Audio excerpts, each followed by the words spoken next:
From insane police arrests to huge cheating scandals, Tiger Woods has been through it all. But what are those controversies, and how did he recover from them? Surprise on Thanksgiving. On the chilly morning of November 27, 2009, something peculiar and unsettling happened in Tiger Woods' neighborhood down in Orlando. You see, at around 2:30 in the morning, the quiet streets were suddenly awoken by a loud crash. It wasn't the roar of a sports car or the hum of a motorcycle. It was the sound of a Cadillac Escalade SUV plowing into a fire hydrant and then smashing into a tree right outside Tiger's home. Now here's the thing. Tiger Woods, the legendary golfer, was at the wheel of that SUV, and he wasn't just casually cruising around his neighborhood. No, he was leaving his own house when this bizarre incident occurred. And believe it or not, he wasn't wearing his seatbelt, which is a no-no in any driving book. After this strange collision, the police rushed to the scene. Tiger, the golfing icon, had suffered minor injuries, including some nasty cuts on his face. They whisked him off to the hospital, and it's safe to say that his Escalade didn't look so Escalade-ish anymore. It had sustained about $3,200 worth of damage in the crash. Now you might be wondering, what on earth happened here? Well, as you often find in these stories, there was more to it than met the eye. You see, just 2 days before this car crash spectacle, a pesky tabloid called the National Enquirer decided to stir the pot. They claimed that Tiger Woods was having a secret fling with a lady named Rachel Yucatel, someone he'd met at a fancy New York club. At the time, Tiger vehemently denied this juicy tidbit of gossip. In fact, Rachel Yucatel said in an HBO documentary called Tiger that Tiger even had her call his wife, Aline Nordegren, to convince her that it was all just a big fat lie. But here's where it gets juicy. On Thanksgiving Day, which was November 26, Aline stumbled upon some romantic text messages between Tiger and Rachel. So she decided to give Rachel a ring herself, thinking she'd hear Tiger's voice on the other end. But guess what? It was Aline, not Tiger.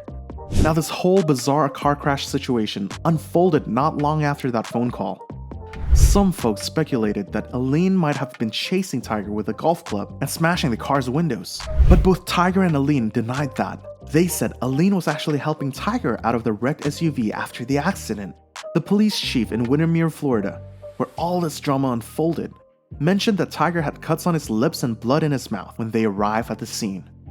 Luckily, alcohol wasn't in the mix, so it wasn't a drunken escapade gone wrong.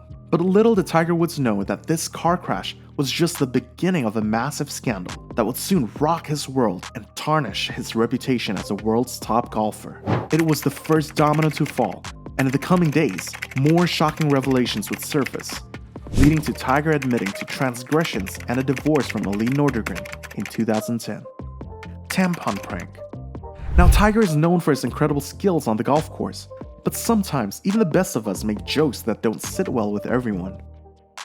You see, Tiger Woods was playing a game of golf with his friend Justin Thomas during the Genesis Invitational, a big golf tournament.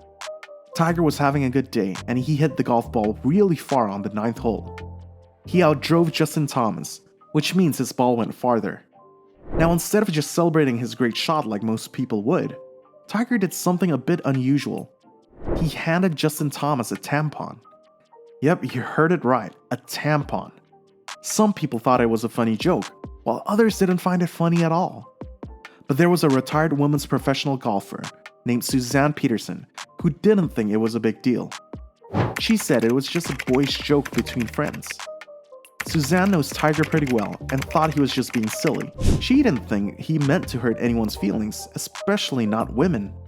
Suzanne said, "I'm pretty easy on stuff like that.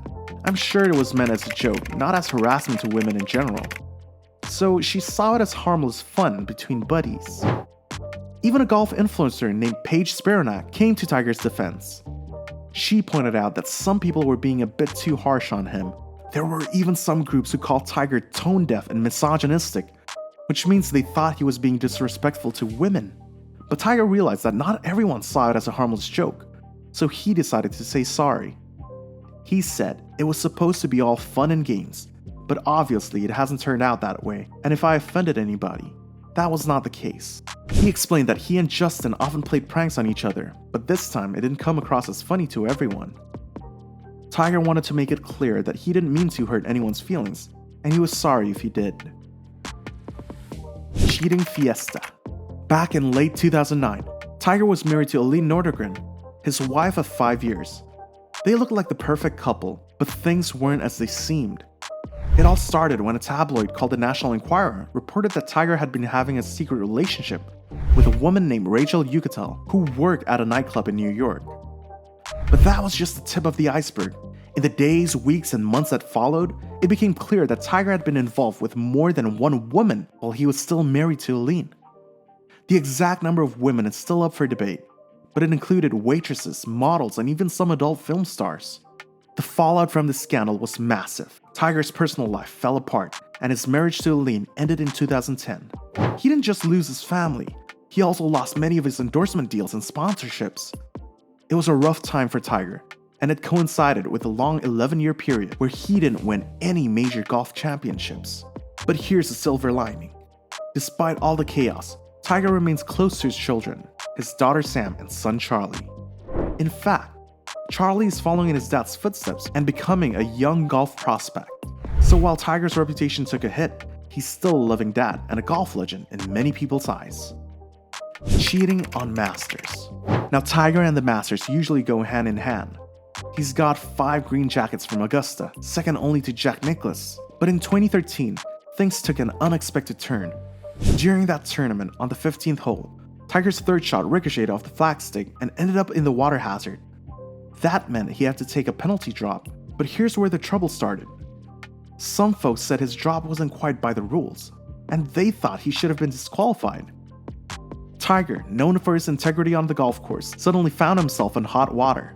He had 2 extra strokes added to his scorecard because of that drop. While he played on and tied for 4th place, it's a good thing he didn't win that year, as it would have added more controversy to an already challenging situation. Even the infamous Brandel Chambly commented on the incident, saying, "This is going to be the most controversial thing that follows him around for the rest of his career. This is a flagrant, obvious violation. If Tiger has read the rule, and I'm sure he has by now, it is incumbent upon him to say that he is in violation of Rule 26-1A and disqualify himself. Anything else, frankly, is unacceptable." So, even legends like Tiger Woods can have tough days on the golf course, where the rules and integrity are put to the test. But it's all part of the game, and Tiger's legacy at the Masters remains one for the history books. Arrested in 2017. One early morning in May 2017 at around 2 a.m., Tiger Woods was found by the police in Jupiter, Florida. He was inside his Mercedes-Benz, and it was parked strangely on the side of the road. The car had some damage on the driver's side, but it wasn't clear how it got damaged. Now, when the police checked on Tiger, they found him unconscious. That's not a good sign, right? But what's even more concerning is what they discovered in his system. The report revealed that Tiger had some powerful substances in his body. He had THC, which is the active ingredient in marijuana. He also had painkillers like Vicodin and Dilaudid in his system. But that's not all. There was Xanax, a drug for anxiety and sleep, and Ambien, which helps with insomnia. That's a lot of stuff, and it's not a good mix. Tiger admitted that he was trying to treat his insomnia and pain from his recent back surgery all on his own without proper medical help. He said it was a mistake, and he's been working with doctors to get better. Now here's what happened next. Tiger agreed to enter a program to deal with his charges related to driving under the influence. In this program, he would spend a year on probation, pay a fine, and attend classes about the dangers of impaired driving. Upon successful completion of the program, he was able to ask the judge to remove the DUI charge from his record. This was a tough time for Tiger Woods. He hadn't been competing in golf since for quite some time back then because of his back problem, and he was expected to return that year. But he remained hopeful about his recovery and healing from his back surgery.